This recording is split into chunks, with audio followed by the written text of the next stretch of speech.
السلام عليكم ورحمة الله وبركاته. عاملين ايه؟ يا رب تكونوا بخير. النهاردة ان شاء الله جايبه لكم القهوة الخضراء بالتفصيل. هنتكلم عنها ازاي نستخدمها لسد الشهية وحرق الدهون، ازاي بناخدها، ازاي بنعملها، طريقة التحضير، وطبعا فوائدها الجميلة جدا والكتيرة جدا. وهقول لكم مين اللي يقدر ياخدها ومين اللي ما يقدرش ياخدها كمان. يعني اللي عاوز يستفيد اكبر استفادة يتابع الفيديو للاخر، وان شاء الله ما اطولش عليكم. النهارده هنتكلم عن القهوة الخضراء. يا جماعة، هي القهوة الخضراء ايه؟ هي القهوة قبل التحميص، يعني بتكون لسه خضراء. اي قهوة بنجيبها وبنحمصها وبيبقى كل ما لونها بيغمق كل ما تبقى طبعا درجات، زي في قهوة فاتحة وفي متوسطة وفي اللي هي الغامقة والبن الغامق. عموما تمام. هي بتكون حبوب. قبل كده انا نزلتها لكم وكانت حبوب مش بودرة. طبعا انت تقدري تجيبيها من العطار او اي مكان، بودرة او حبوب، وانتي تقدري تطحنيها في البيت. بس يعني الاحسن ان انتي لو عايزاها مطحونة تجيبيها مطحونة من عند العطار، علشان ما تبقاش صعبة على المطحنة بتاعتك او الكبة وتبوظها. تمام. فنقدر نستخدم في الوصفة بتاعتنا القهوة الخضراء المطحونة او الحبوب. هي نفس الكمية، هناخد معلقة منها صغيرة. هقول لكم طريقة التحضير، واثناء ما هي على البوتاجاز هنتكلم في فوائدها علشان ننجز وقت. اول حاجه دي على فكره انا كنت عاملاها، حمصتها شويه تحميصه خفيفه علشان عملتها زي القهوه العربي وضفت لها هيل او حبهان. انت تقدري تجيبيها زي ما هي بودر، يعني انا مغيره فيها، بس الاحسن انت تسيبيها على حالتها. انا بس كنت عامله منها قهوه عربي علشان اغير في الطعم شويه. فاحنا هنجيبها تكون بودر. هي لونها هيكون افتح من دي طبعا، او حبوب اللي انت عاوزاه، بس الاحسن تجيبيها بودر. هناخد منها معلقه صغيره. تمام. معلقه اهي صغيره، ونحطها في الكنكه بتاعتنا. طبعا انا مش بستخدم البراد لان البراد ممكن اعمل فيه شاي، يعني الميه بتكون بيضه، فمش عايزه اخلي فيها طعم. وهحط على في الكنكه بتاعتي على المعلقه دي احط كوبايه الميه الكميه اللي انا عاوزاها، وهحطها على النار. هحطها على النار قد ايه؟ هحطها اول ما تبتدي تغلي هعد دقيقتين 3 كمان، يعني مش مجرد ان هي تفور كده واطفي عليها او ان هي تعمل فقاعات، لا، هسيبها تغلي دقيقتين 3 على النار. وبعد كده هطفي عليها واقول لكم كمان هنستخدمها ازاي. يعني هنستخدمها ازاي بالظبط ونقدر ناخدها امتى. واثناء ما هي بتغلي او على النار هنتكلم عن فوائدها مع بعض. دلوقتي انا حطيت القهوه بتاعتي على النار، هسيبها زي ما قلت لكم. هنتكلم بقى عن فوائد القهوه الخضراء. وعلى فكره هم عملوا تجارب على اشخاص استخدموا القهوه الخضراء في يومهم كل يوم يوميا، ولاحظوا خلال شهرين نزول فرق شاسع بين المقاسات وبين الوزن بتاعهم. وزنهم نزل زيادة كبيرة جدا. يعني انت تقدري تخسي 10 كيلو في الشهر، غير ان هي تسد نفسك. بس طبعا لازم يكون معاها نظام غذائي صحي، ويعني تقللي اكلك، طبعا تقللي النشويات، تقللي دهون، السكر نقلله، والملح كمان.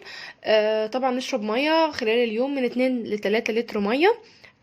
طبعا الرياضة، لو احنا عايزين نمارس رياضة علشان نشد جسمنا وعشان ننزل أسرع، فدي حاجة حلوة جدا. لو احنا عملنا كل ده مع بعض هننزل بإذن الله 10 كيلو في الشهر. طيب ايه هي فوائد بقى القهوة الخضراء؟ اقول لكم القهوة الخضراء دي بتحتوي على نسبة كبيرة جدا من حمض الكلوروجينيك، اللي هو احد المواد القوية جدا المضادة للأكسدة. طبعا احنا عارفين مضادات الأكسدة وفوائدها. تمام. طبعا له فوائد كمان صحية عديدة جدا. رقم واحد ان هي بتحافظ على صحة عضلة القلب.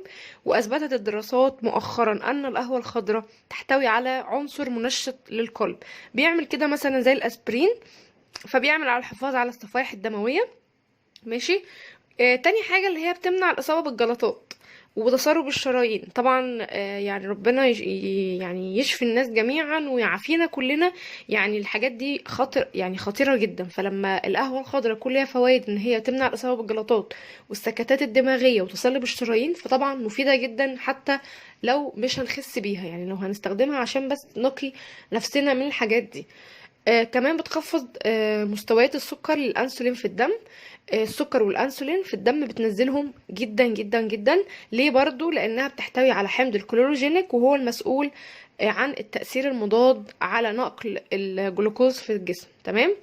كمان رقم 3 او 4 ان هي بتساعد على انخفاض ضغط الدم، فلو انت عندك ضغط عالي او انت عندك ضغط عالي تقدري تاخدي منها بامان جدا، ما فيهاش اي حاجة، لانها كمان بتخفض مستوى الضغط في الدم. كمان بتعزز الطاقة في الجسم طبعا، لانها بتحتوي على الكافيين زي القهوة العادية اللي فيها كافيين، ويمكن القهوة الخضراء فيها نسبة الكافيين اعلى كتير جدا، وبرضو علشان كده مش هينفع الحوامل ولا المرضعات ياخدوها. تمام. كمان بتحمي الجسم من الجذور الحرة، والجذور الحرة دي يا جماعة ان هي اصلا بتسبب السرطان، ربنا يعافينا جميعا. ماشي. وبتزود من مستويات الحمض الاميني في البلازما اللي هي الدم يعني، وكمان بتقي الجسم من الاورام السرطانية المختلفة. وكمان ليها فايدة كبيرة جدا جدا ان هي بتحسن الذاكرة وبتزود التركيز، غير طبعا فوائدها للجهاز الهضمي ان هي بتحسن من الجهاز الهضمي، بتنظفه بشكل فعال جدا. كمان بتحسن موضوع القيء والاسهال، يعني لو حد عنده اسهال او قيء تاخدي كده فنجان الصبح من القهوة الخضراء هتمنع الاسهال وتساعد ان القيء كمان يروح. وكمان يعني حاجة جميلة جدا ان هي بتحسن وظائف الكبد وتنقي الجسم من السموم. ماشي.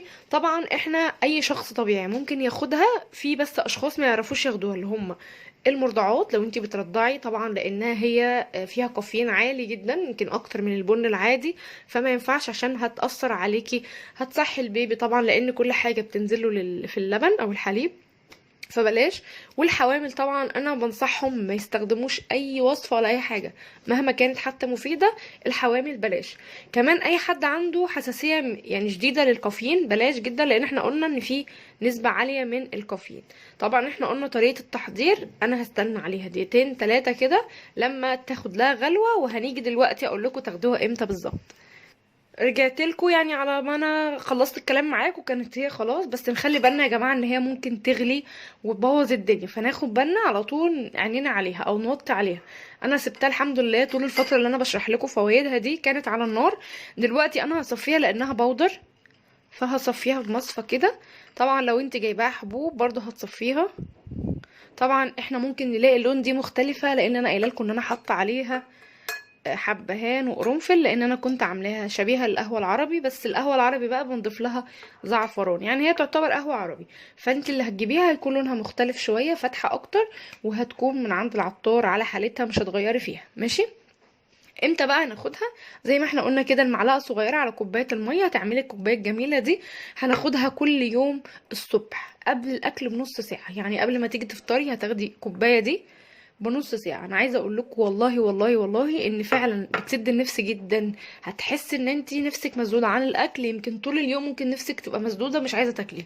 وفعلا في ناس كمان جربوها من الفيديو اللي فات كان من سنة بالظبط، فالحمد لله جاب معاهم نتيجة يعني مبهرة. الناس كلها قالوا لي ان احنا فعلا سد نفسنا جدا مع الالتزام عليه. يعني انت لو استمريت عليها باذن الله شهر كامل، اخدتيها الصبح قبل الاكل او قبل الفطار بنص ساعة، يعني هي برضو زي القهوة بتصحصح وبتنبه وحلوة جدا. هتلاقي نفسك مسدودة، هتلاحظي فرق في المقاسات، هتلاحظي ان هي هتخسسك مع الوقت، طبعا مع النظام الغذائي الصحي والشرب المية، الحاجات اللي احنا قلنا عليها مهمة، هتلاقي نفسك نزلتي في الوزن. تمام. فممكن تاخديها كمان قبل الغدا بنص ساعة، يعني مرتين خلال اليوم، قبل الفطار وقبل الغدا. بس ده كان الفيديو بتاعنا النهارده، اتمنى ان هو يعجبكم، وعايزه اخد رايكم في حاجه. قولولي في التعليقات ايه الفيديوهات اللي انتوا حابينها او الحاجات اللي انتوا حابين اتكلم عنها. ان شاء الله بكره هنزل لكم فيديو عن علاج ثبات الوزن، مشكله ثبات الوزن ايه هي الاسباب وعلاجها. اتمنى ان انتوا تتفاعلوا مع الفيديوهات الفتره الجايه، واسفه جدا لو مش بعرف ارد على التعليقات. ان شاء الله برضو من بكره او من النهارده هرد على التعليقات وهتابعها اكتر من الاول بكتير، وعايزاكم تتفاعلوا مع الفيديوهات وتشوفوها كامله وتعملوا لايك للفيديو وتشتركوا في القناه لو انتم مش مشتركين، ويا ريت تفعلوا الجرس لدعم القناه يعني علشان نستمر. وطبعا شيروا الفيديو علشان الناس تستفيد طبعا، لان يعني كل ما بتشيروا الفيديو كل ما الناس اكتر بتستفيد من المعلومات دي. وكمان لو انتي ليكي صحاب عاوزين يخسوا او حد من اهلك، شير لهم الفيديوهات برضو على الواتساب، على الماسنجر، على اي حاجة. وطبعا ما ننساش لايك للفيديو. بحبكم جدا جدا جدا، والسلام عليكم ورحمة الله وبركاته.